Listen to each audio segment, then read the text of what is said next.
마켓 2막 2장입니다. 중국 증시의 변동성이 아주 큽니다. 정말 양봉과 음봉, 상승과 하락을 넘나들면서 계속 오늘장 움직이는데요. 중국 증시는 그 정책에 따라서 현재 계속 움직여주고 있죠. 그리고 5일선을 따라서 움직이다가 어제 바로 5일선을 이탈하는 랠리의 열기를 식혀가는 움직임을 보여주는데, 자, 과연 오늘 5일선을 회복해 줄까라는 생각을 했는데요. 하지만 5일선과 21선의 그 이격도를 조금 줄이고 갈 것인지 아니면 또 조만간에 5일선을 회복할 것인지 현재 그 기로에 놓여 있는 것 같습니다. 국내 상장 중국 기업이 오늘까지도 중국 증시가 어제 급락을 했는데도 움직인다는 측면, 정말 그 심리가, 기대 심리가 대단하다는 것을 읽어볼 수 있는 측면인데요. 저희가 중국 기업도 발굴을 하고 테마도 보고 있었지만 이 두 가지 전략을 복합해서 투자 아이디어를 얻으셨다면 아마 국내 상장 중국 기업에서도 투자자분들이 수익을 얻으셨을 것 같습니다. 하지만 이건 이제 지난 이야기이기 때문에 이렇게 얘기할 수 있는 거고 앞으로가 중요하겠죠. 오늘도 중국 원양자원이 또 상한가에 들어갑니다. 사흘째 상한가 시세를 보여주는데요. 기업의 어떤 본질적인 가치를 봤을 때는 좀 투자할 만한 기업이 많지는 않습니다. 국내 상장 중국 기업. 하지만 이 심리와 수급으로 움직이고 있는 측면들 좀 생각을 해보시면 좋을 것 같습니다. 제일모직의 청약이 오늘 첫날을 맞았습니다. 청약에 폭주하는 이 자금들이 나오고 있다라는 기사가 나오고 있네요. 첫날 1시간 만에 1조 2,500억 원의 자금이 제일모직의 청약을 위해서 몰렸습니다. 자, 수급에도 영향을 줄 수 있는 변수라고 계속 얘기되고 있는데요. 시장 상황 살펴보도록 하겠습니다. 박상정 캐스터입니다.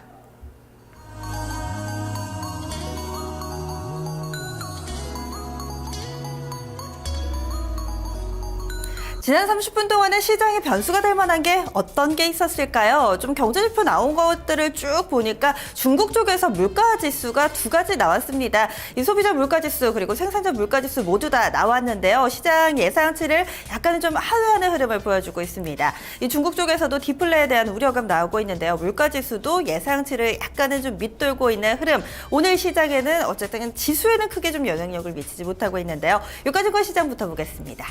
장중 저점 부근에서의 흐름을 나타내고 있습니다. 현재는 1955선도 내줬네요. 1954.90포인트 0.81%까지 낙폭을 키웁니다. 분봉 확인해 보겠습니다. 지난 30분 동안에 계속해서 좀 저점이 내려가는 모습이에요. 지금 현재 구간대 저점이 만들어지고 있고요. 이어서 수급 보겠습니다. 외국인과 기관의 매도는 꾸준히 좀 이어지고 있는데요. 외국인은 추가적인 매도는 좀 제한적입니다. 현재는 1,000억 원 정도의 매도 흐름 그대로 좀 유지가 되고 있죠. 개장한 이후에 큰 폭의 수급 변화는 없는데요. 기관 쪽에서 계속해서 팝니다. 현재는 500억 원 정도의 매도 물량이 출회되고 있습니다. 개인 쪽에서 현재 500억 원 정도 받아내고 있고요. 오늘장에서 그나마 좀 다행인 점은요. 기타 법인 쪽에서 매수 우위가 좀 나타나고 있는 상황입니다. 이어서 코스닥으로 넘어가겠습니다. 오늘 코스닥 같은 경우도 계속해서 좀 550선을 밑돌고 545포인트도 내준 상황에서 진행이 되고 있는데요. 앞서서 10시 구간대 시장 상황에서 이 노란색 선 21선 지켜내줄 수 있을지 관전 포인트다라고 말씀을 드렸는데 현재는 약간은 좀 아슬아슬합니다. 지수 0.54% 밀려나면서 543.62포인트 지나가고 있는데요. 마찬가지로 코스닥도 장중 저점이 조금씩 낮아지고 있습니다. 수급 확인하겠습니다. 코스닥에서는 기관이 문제예요. 기관이 계속해서 좀 물량 내놓습니다. 현재는 100억 원 정도의 매도 우위 나타내고 있고요. 외국인은 그래도 좀 매수로 가닥을 잡습니다. 현재는 50억 원 정도 물량 유입되고 있고 개인 쪽에서 현재 17억 원의 매수 우위를 나타내고 있습니다. 오늘도요, 이 제일모직에 앞서서 좀 청약과 관련된 얘기를 좀 전해드렸었죠. 제일모직 쪽으로도 돈이 몰리고 있고 또 중국 쪽으로도 돈이 몰리고 있고 우리나라 쪽으로 들어올 돈은 좀 어디가 있는 건지 이런 생각도 드는 시장 분위기입니다. 이런 가운데서 이 외국인과 기관이 사고 파는 종목들 짚어보겠습니다. 먼저 외국인이 순매수하는 종목들 체크해보겠습니다. 오늘장에서 외국인 수급이 가장 많이 유입되는 종목 알아보시면은요. 지금 좀 사이즈가 작은 종목이죠. 미래산업이 맨 위에 올라와 있는데요. 이 종목 제외하고 좀 특징 짚어보겠습니다.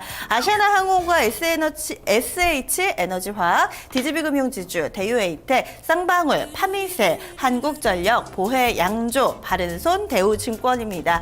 정말 특징이 없습니다. 각계전투, 종목별 선별적 매수라고밖에 볼 수가 없을 것 같은데요. 이 종목들 사이즈도 상당히 좀 다르고요. 업종별로도 너무 달라서 특징을 묻기가 상당히 좀 어려운 부분이 아닐까 싶습니다. 이런 가운데서 오늘 아시아나항공 꾸준히 외국인의 매수가 들어옵니다. 이 오늘장에서 아시아나항공 현재는 플러스권 내 흐름 이어가고 있고요. 4% 이상 상승하고 있습니다. 현재가 6,210원 기록하고 있는데 이렇게 되면은 52주 신고가가 다시금 경신이 됐네요. 제가 볼 때 조금 전만 하더라도 이 신고가 부근에서 좀 움직이더니 지금 고점 높이면서 신고가 다시 썼습니다. 오늘 고점 6,240원에서 신고가 만들어졌고요. 이어서 외국인이 세 번째로 많이 사는 종목 SH에너지화학 보겠습니다. 어제도 이 시간에 좀 이 종목에 대해서 언급을 드렸어요. 셰일가스 관련주다라고 이야기를 했는데 이 종목도 오늘장에 52주 신고가를 새로 썼습니다. 최근에 기관 쪽의 수급도 좋고요. 외국인 쪽에서도 매수 우위 나타내고 있습니다. 오늘장에서도 탄력이 상당히 좋죠. 현재 5% 가까운 상승 흐름 보여주면서 1,410원 기록하고 있습니다. 일봉으로 체크해 보시면 최근에 꾸준히 좀 오르는 흐름을 보여주고 있다는 점 특징적인 부분입니다. 그 밖의 종목들 보시면은요, 한국전력 굉장히 좀 탄력적이지는 않지만 그래도 최근 들어서 꾸준한 상승을 보여주고 있는 종목 가운데 하나입니다. 이어서 외국인이 파는 종목 확인해 보겠습니다. 오늘 가장 많이 파는 종목은 어느 쪽일까요? 지금 보시면은 키스톤 글로벌입니다. 이어서 LG U+ 이름 올리고 있고요. 이지바이오와 YG파워, 기업은행, 엠벤처투자, SG 세계물산, 우리은행과 시그널 정보통신, 그리고 대우건설, SK증권, GS건설 순으로 이름 올리고 있습니다. 역시나 좀 사이즈 큰 종목 가운데서 보자면은요. 어제 한국전력 쪽에서 블록딜 관련된 이런 부분이 나왔던 LG U+는 오늘장 외국인이 꾸준히 팔고 있습니다. 또 이지바이오는요, 앞서서 이 곡물 관련해서 곡물가가 하락할 때 상승을 하는 이 대표적인 종목인데요. 최근에 곡물가가 다시금 오르고 있대요. 이 부분 좀 체크해 봐야 될 것 같고요. 이지바이오 오늘장 외국인의 매도 물량 받으면서 주가 흐름이 좋지가 못합니다. 현재는 6% 가까운 하락 흐름 보여주고 있습니다. 이 밖에도 종목들 체크해 보시면은 금융주 그리고 건설주에 대한 매도가 두드러지고 있습니다. 금융주 가운데서는 기업은행, 우리은행, 그리고 SK증권이 이름 올리고 있고요. 건설주 가운데는 대우건설 그리고 GS건설 있는데 GS건설 현재는 3% 정도 밀려나고 있죠. 오늘 장중 저점에서 52주 신저가를 쓰기도 했습니다. 기관 넘어가겠습니다. 오늘 기관은 코스피, 코스닥 모두 다 매도 우위죠. 종목별로는 약간은 좀 다릅니다. 힌트를 찾아보죠. 기관이 매수하는 종목입니다. 가장 많이 사들이고 있는 종목 흥하해운입니다. 6%나 오릅니다. 장 초반에 시가가 저가가 됐고요. 꾸준히 좀 상승하면서 현재 안정적인 장대 양봉을 만들어내고 있습니다. 아시아나항공, 한진칼 이렇게 세 종목 기관의 순매수상이 탑3인데요. 딱 보시면은 물류주들이죠. 기관은 꾸준히 물류주에 대한 러브콜을 이어가고 있습니다. 아시아나항공은 외국인도 사더니 기관도 사네요. 최근에 수급 상당히 좋고요. 한진칼은 오늘 장중에는 한 5%대까지 밀려나면서 이 전일의 상승폭 반납했었거든요. 그런데 뒷심이 좋습니다. 현재 상승으로 전환하면서 지금 현재는 강보합권의 흐름 보여주고 있습니다. 한국전력 역시나 외국인과 기관의 쌍끌이 매수 종목에 이름을 올리고 있고요. 이어서 우리은행과 링네트, 보혜, 양조와 이 일진홀딩스, S넷 등의 종목들도 이름을 올리고 있습니다. 보시면은요, 링네트, S넷 바로 사물인터넷 관련주입니다. 사물인터넷 관련된 종목 30분 전에 이 테마주들 순환매를 하면서 움직이고 있다라고 말씀을 드렸는데요. 기관의 선택을 받은 두 종목은 바로 링네트와 S넷입니다. 현재 링네트는요, 사물인터넷 관련주 가운데서도 가장 탄력적인 흐름 보여주고 있는데요. 현재 7% 가까운 상승 흐름 보여주고 있고요. 반면에 S넷은 약간은 좀 아쉽습니다. 앞서서는 좀 강한 탄력을 보여줬기 때문에 오늘 같은 경우는 2% 정도 밀려나는 흐름을 보여주고 있습니다. 기관이 파는 종목도 체크해 보셔야죠. 오늘장 기관이 가장 많이 파는 종목은 바로 우리투자증권입니다. 우리투자증권 현재는 5%대 비교적 큰 낙폭을 보여주고 있습니다. 현재가 1,350원 기록하고 있는데요. 장중 저점 더 낮아지면서 6% 가까운 하락 흐름 보여주고 있습니다. 삼성물산도 좀 밀려납니다. 오늘 보시면은요, 삼성물산, 삼성중공업, 삼성엔지니어링 뭐 이런 삼성 계열사들 주가 흐름이 그다지 좋지가 못하거든요. 특징적인 부분 보시면은 제일모직이 오늘부터 공모청약에 들어가는데 여기에 좀 자금이 집중됩니다. 나머지 삼성그룹주들 쪽에서 좀 리밸런싱이 일어나는 건지 이 부분은 좀 더 체크해 보셔야겠습니다. 나머지 종목 체크해 보겠습니다. LG유플러스, 롯데케미칼, DGB금융지주, 대원미디어, SKC 코롱PI, 두산중공업, 코미팜, 한국정보공학, 대우조선해양인데요. 보시면은 이 소재 산업재 쪽에서 이 급락하는 종목이 상당히 좀 많이 담겨 있죠. 롯데케미칼 보실까요?